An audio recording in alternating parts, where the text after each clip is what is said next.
Amis internautes, bonjour. J'espère et je pense bien, et d'ailleurs j'en ai la ferme conviction que tout se passe très bien chez vous. Merci à vous tous qui partagez, qui aimez et qui donnez de l'espoir à tous ceux qui ont déjà perdu espoir dans le traitement, la prévention et la guérison de tout type de pathologie, infection, affection, maladie, ainsi de suite. Merci à vous d'avoir l'altruisme circuler dans votre sang.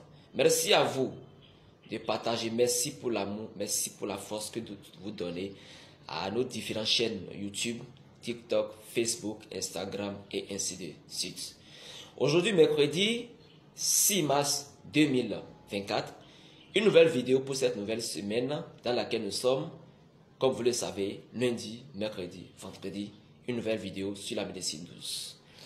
Alors, nous allons continuer notre cours ce matin sur la médecine douce de façon principalement parlant de la phytothérapie. Et hier lundi, nous avons déjà vu ce qu'on appelle la phytothérapie. Vous allez vous référer un peu à la vidéo d'hier et de lundi passé, autant pour moi.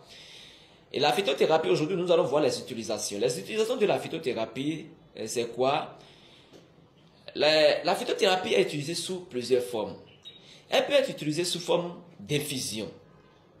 On peut obtenir des infusettes, c'est-à-dire on prend des feuilles, des écorces, des racines, ainsi de suite.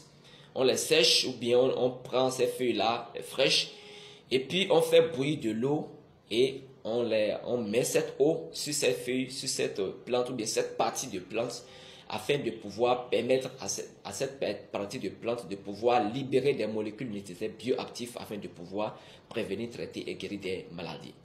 On peut passer par la macération.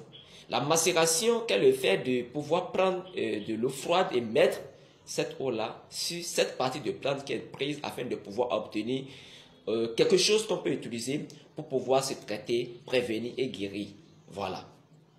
On peut aussi passer par décoction. La décoction, c'est le fait de prendre cette partie de plante afin de pouvoir porter cette partie de plante à l'ébullition. C'est-à-dire, on prend cette partie de plante, on met ça au feu, on fait bouillir et on obtient un contenant, on obtient un liquide qui est utilisé pour prévenir, traiter et guérir de différents types de pathologies. On peut aussi passer par le cryobroyage. Le cryobroyage, c'est de pouvoir prendre cette feuille fraîche ou bien cette feuille, c'est-à-dire semi-fraîche, de pouvoir mettre ça à un endroit en l'absence de lumière, en l'absence de soleil, et de porter à certaines températures afin de pouvoir faire une sorte de broyage à cette plante-là ou bien à ce côté de la plante afin de pouvoir obtenir, voilà, utiliser cela pour fabriquer des gélules. Et les gélules sont utilisées sous forme de compléments alimentaires. Et les compléments alimentaires, aujourd'hui, ce sont des choses qui sont très recommandées dans l'utilisation de la phytothérapie.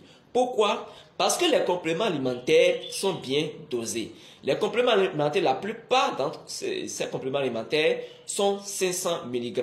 Voilà, la plupart, voilà, sont à des doses de 500 mg. Et du coup, on peut les utiliser avec des doses bien prescrites, les doses qui peuvent être recommandées par un thérapeute qui vous suit, bien évidemment. Parce qu'il faut un thérapeute, on ne se lève pas comme ça pour utiliser les plantes. Non, il faut forcément un thérapeute, quelqu'un qui s'y maîtrise, quelqu'un qui s'y adore, quelqu'un qui a fait une formation dans ce domaine-là.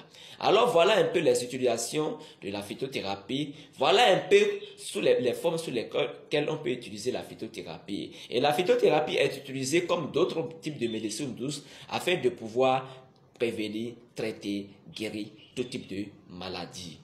Alors, merci beaucoup à vous pour cette vidéo de ce mercredi 6 mars 2024. Merci à vous qui partagez. Merci pour la force que vous nous donnez. Merci pour le sourire aux lèvres que vous donnez à tous ceux qui ont déjà perdu espoir, tous ceux qui ne croient plus à la prévention, au traitement et à la guérison des différents types de pathologies qui est en train de les ronger, qui est en train de les détruire peu à peu. Alors je vous recommande et je vous demande aussi encore de partager au maximum en aidant ceux-là qui ont déjà perdu espoir dans le traitement, la prévention et la guérison des maladies. Merci à vous et à vendredi pour une prochaine vidéo de cette semaine. Ciao, ciao.